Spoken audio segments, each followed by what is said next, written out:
give you a shout out on the show. But Cecil, we are a day away now from the NFL draft. The Broncos will be on the clock tomorrow night. They're at pick number 20. We've talked about your ideal scenario with the draft and their 7 picks. You can read it at denversports.com or find our podcast at denversports.com where we went over it yesterday. And I heard the morning show going over it a bit today as well. But now that it's here, right? All right, 20th pick overall. What do we actually see going down? There's a bunch of reports coming out today, some latest mock drafts that we're going to go over later about the Broncos still being a team sniffing around to see what the cost would be to trade up, but how far are they willing to trade up? If it is Ashton Jeanty that they love, maybe they've realized, hey, we don't have to trade up to still get a pretty solid running back, maybe not an Ashton Jeanty type, but a type that will come in and make an impact in year one and make Bo Nix's life a whole lot easier. See, so trade up, trade down, Jeanty, Hampton, Henderson, where you at a day before this thing goes live? A day before the draft as I do my mock draft tonight. Going to be dialed in with the Avs game, going to be making some phone calls, text specifically, to figure out what every team is doing. I have a problem figuring out what the 49ers are doing. More on that later. We're at 11? 11, yeah. Broncos stay put at 20. It's Omarion Hampton. I really strongly believe in that for several different reasons. The Colson Loveland talk is interesting. If Loveland's on the board, the same time Hampton's on the board, who would they take? I still think it would be Hampton. Okay. So we'll have to see how that unfolds. The Indianapolis Colts will take Colson Loveland at 14.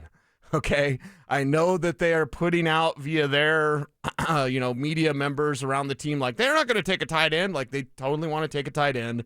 This is also the team that says both Daniel Jones and Anthony Richardson are going to play this year. They have no idea what's going on. But the fact of you think Colson Loveland would be over there for the Broncos, you might be sorely mistaken. And it's not that Hampton is just what's left over, right? Because Kenneth Grant's gone or Colson Loveland's gone or whatever, right? There are some injury red flags teams have been digging in on a Derek Harmon, even on Colson Loveland himself. Oh, really? Okay. Yeah, so when someone falls in the draft, now they won't fall far, Harmon or Loveland, but you always have to wonder, like, okay, where's the medical red flag? Sometimes character, most of the time medical, and we don't get those medical reports. We might know if they go to a combine recheck. But if you're the Broncos, it's not just Hampton being the leftover, like, I guess it's Hampton. Hampton, in my opinion, could be highly coveted by that team, maybe even more so than Ashton Jeanty. Really? That's just me. Wow. I'm just guessing, but that's something to watch, right? Because we have the conversation of who's the better back. The best back for Sean Payton might be Omarion Hampton in his eyes. What does he see in Hampton that he doesn't see in Jeanty? Well, or is it just about availability? That's got to be a part of it, It's availability. It's also touches. Okay. I don't think it has anything to do with level of competition. Remember, Sean Payton was Marshall Faulk's running back coach at San Diego State, where he struggled against CSU. How do I know? Because I'd go to those damn games to see Marshall Faulk, and then he'd have like 60 yards. He picked Jaleel McLaughlin. Well, Jaleel ain't got this history of being a stud. Right. Youngstown State, right? Yeah. Shout out. So for me, it's just the what's on the tires. How much tread is left? Hampton seems to have more than Jeanty, or at least he could in the eyes of some. So it's that sort of size. It's the violence. It's the intent that he runs with. It's the receiving ability and pass protection there as well. Trevion Henderson, though, going in the first round. If there's 3 running backs that go in the first round, I wouldn't be surprised. If there's 3 tight ends that go in the first round, I also wouldn't be surprised. And that third tight end is Mason Taylor. I like that. So, full disclosure, he's probably not going to be in my first-round mock draft as I do it tonight, as I finalize it tonight. But just know that there is plenty of positive buzz around Mason Taylor going a lot earlier than you think. My man, Noshawn Moreno, texted me this morning. Shout out, Noshawn. What up, Noshawn? And he's like, I got your dream draft, Lammey. And he sent me his screenshot. And he had Mason Taylor in the third. And I was like, I love it, bro. That's a great draft. Omarion Hampton was his first pick from Noshawn, the first rounder. Noshawn won a running back. Exactly. But I said, Mason Taylor ain't going to be there, baby. He's going to be early second. And I might be a little negative saying early second for Auntie Chill. And, probably not going to be here because of the way he's going to go way too high in this draft for the Broncos to have him at 51. have a chance there to get him so we could play the greatest drop in the history of mankind because there is none higher. But yeah, that'd be awesome. We both like Mason Taylor a whole lot. yeah, I think in the next 40 hours or whatever the number is, we have so much in terms of the Avs, the Nuggets, the Broncos. This is a very important stretch here over the next couple of days in Denver sports. Like 36 hours or whatever the case may be, we could have a situation where the Nuggets and Avs are up 2-1, and the Broncos have a running back, the starting running back for the 25 season. Okay, in the next 36 hours. Which is more likely to happen? Oh, that's a fun game. I would rank I'd go Avs number 1, going 2-1. Avs, Broncos getting a running back. Yeah. And then finally, Nuggets. I mean, it's been since February 4th that the Clippers have lost one game at home. They lost 11 all year. And the one game they lost was on a buzzer beater since February 4th. So, yeah, I wouldn't be looking forward to the Nuggets going up 2-1. So let's put that one third. But let's put the Broncos first on the clock. And if it's at 20, the wide receiver talk, I know has been thick. All due respect to the little guy, Ian Rappaport. You don't need him to bow up on me or have his friends go after me on social networking. Bow up on me, make my career. Be like Jordan Schultz. Yeah, exactly. It's your hot cup of coffee. And I understand that he's been saying, like, if they moved up, he's guessing, and he's even said it, full disclosure, that it could be a wide receiver. There's plenty of move up for a wide receiver. Yeah.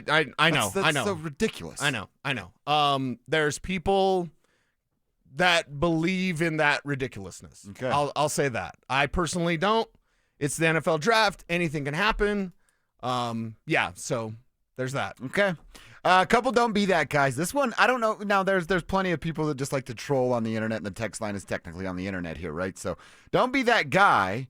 They wrote, it doesn't understand context and thinks Bo Nix actually had a better season as a rookie than John Elway.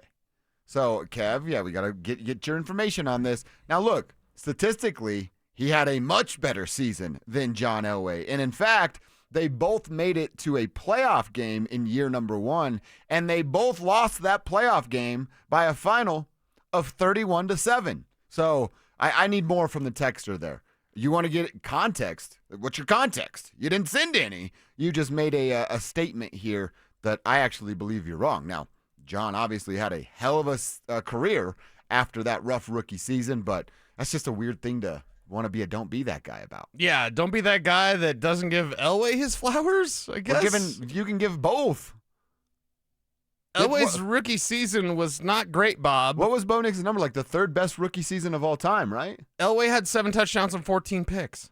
That's not good. He lined up underneath a guard. Yeah. Like, it was a little out of... Didn't Steve DeBerg come in there for some time? Like, he straight up got benched. Like, and that's all due respect to John. I think John's best quarterback in NFL history in terms of, like, physical skill and obviously 2-time champion. So, yeah, that's a weird one. Don't be that guy that makes weird comparisons, Kev, right? Yeah, right. Strange. Well, Elway did say that Bo had a better rookie season than him. So Elway said it. Or am I? Is that what the texter was saying? Or that's what the texter was saying. I got it backwards. No, you're right. You're okay. right. You're right. All right, yeah, some good don't be that guys. I will mention quickly, there's the don't be that guy of just don't get in a fight in public most places. I saw for the first time a real live golf course fight yesterday. And I want to say, like, don't be that guy, but, dude, it was awesome. Hell yeah! I loved every second 15 of it. seconds. And there was about 15 of them. New guy playing golf hits the shot of his life. He'll never hit that shot again. Stick up his butt. Golf guy got offended that it rolled to his foot and then picked it up and threw it back. And what a baby. What a baby indeed. New golf guy got upset about it, as anybody would. They exchanged some words, couple shoves. New golf guy was actually going to be the bigger man and walk away, but stick up the butt golf guy had to say one more thing, and that was enough for new golf guy to walk back up the hill and blam, give him a couple, dropped his you-know-what, and I'm standing there like 20 yards away going, damn, you got knocked up, go! Couldn't get my phone out in time, but it was Get awesome, up, Craig. dude. Get up, Craig. Don't be that guy that fights on a golf course, but for the one time I got to see it, I really enjoyed it. It was glorious? Yeah, it was okay. awesome. All dude. right. And the guy that got beat up deserved it, won, and he was with the lady on the golf course. So I should have went over to her. That's emasculating. I should have went over to her and said, "Have you met Kevin?" That's what I should. I know a guy who wouldn't get his it. ass beat on a golf course. His right. name's Kevin Kistner. So don't be that guy firearm. that's fighting at the golf course over a golf ball. All right, fun stuff. Keep the text